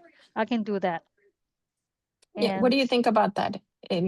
Rachel, I think it's a good topic. It's November. It gives us some wiggle room in December in case we have to do troubleshooting before the deadline in January 15. Yeah, and I did talk, like I said, I did talk to George at Chase Bank about coming to our November meeting, and just talking about from the banking side, like what types of things they need from PAPTAs, because there's been a lot of banking issues lately. Yeah. And to have a banker, and I have dealt with him for years. Myrna also has banks with him. It's painless so far dealing with Chase Bank and with George. Nothing compared to what we dealt with TD Bank for our President's Council. And you'll see when we go to add you, it'll hopefully, now that we know and we have the correct form, and it'll be an easier process. But TD Bank has been tedious Yeah. a to lot say of the least. rules. Yep. Have And it rules. happens with some banks, right? It happened with Capital One. It happened with like TD Bank. I think Chase is one of those banks where as long as you don't have like a personal account connected to it, you're able to like do the banking easier and they're more flexible. The category that they have is secretary, which means that they really don't have like the banker that we use for our school. They told us like everybody for them is secretary. They don't have a specific position. And it's Right. just very easy, very straightforward. You just need the minutes. You don't have to even worry about Yep. anything. Yep. You don't need the election certification form. Yeah. I do the letter, but they don't really even need the letter. The main thing they want is the minutes. So as long as you have the minutes, it's easy peasy lemon squeezy. Yeah. And that's what we want, especially now that we're like in October and everything is supposed to be set up and ready to go. Yep. So I'll Okay. let you know when I hear back from him. I should know by sometime this week whether he's going to be Okay. available so November will be all about finances. I think it's a good topic because we can do like if you bring Chase, like from the banking perspective, we can review everything related to like the forms that are needed, ask any questions. We can have the update from the waiver about the bake sales, the candy stands from CPAC. I think it will be a very good meeting to just talk about finances in general and use December because it's a short month as like a catch up of like, have you done this? Have you done like a checklist? Like, did you do your budget? Did you do your bylaw review? What haven't you done? And where there's still room for them to catch up. I forgot to ask you, did you have any updates from CPAC that you wanted to share today? Did we skip you? It's okay. I'm gonna send you a summary because there are two resolutions. There were presentations regarding like from the regarding the pupil office of transportation. As you know, we have this issue with the busing got it. contract. Yes. And that recently communication just went out. I've been in contact with like Central to try to get some understanding of where they are. I do think that we should, as a district, some parents in the area like have reached out and say, like I told you early, they have not received communication from NYCPS about the press release that was sent out. So they're trying to figure it out what exactly is happening, especially for children who have an IEP. What are the options for them to make it to school if they are not living in district, but they are outside? So that's something that I think we can definitely talk and try to see where everybody's at. Veronica, when you go to CPAC meetings, is there like is there time for you to ask questions? Yes, there is Okay, a great. time where you can ask questions, and Okay. the more concise the question is, the better it is, because then Okay. I can just get clarity. And the chancellor usually for the question and answers, she's there. So we Okay. can ask her for a question in advance. I can send it out and just have that be one of the first questions Okay. to get an answer. Yeah, they send out a questionnaire like a week or two before the meeting, and you can submit Got it. questions through Yeah. that Okay. that they can be prepared in advance to answer. So like if it's somebody from the chancellor's cabinet, not necessarily the chancellor that would answer that question, they would have that person have the answer prepared in advance. Mhm. Okay. Yeah, and Okay. she also takes some questions from the floor too. That's what she did at the last meeting. She took questions from the floor. Well, these questions from tonight, I'll type it in. I'll send it to 3 of you, and then try to modify the way I understood the questions, and then have those questions answered so we can give it back to the parents next month. Yeah. Also, Rachel, did you have anything from DLT? I know missed that we didn't. DLT this month because of my daughter was sick. Yeah. But mostly DLT is the same thing that Dr. Mike presents from Yeah. Dr. Mike's presentations. He has the enrollment dates, for middle school, Yeah. GNT, high schools, pre-K, 3K, and then Gus will talk about the Title I stuff and whatever Gus mentioned about something with the iPlan portal that I'm gonna bring up during the Title I DPAC meeting. So that's not really pertaining PAPT. That's more Title I. And high school people were talking about the college fair that I share with all the PCs. They were having a college fair coming up. Yeah. All right. Okay. All right. I'm gonna wrap up, okay, ladies? I have to go home. Get Yes, home. yes.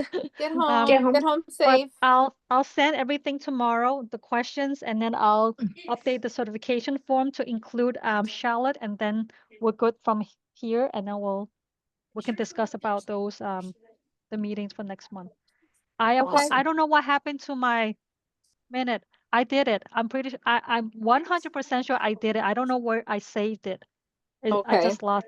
And behind It the scene, happens.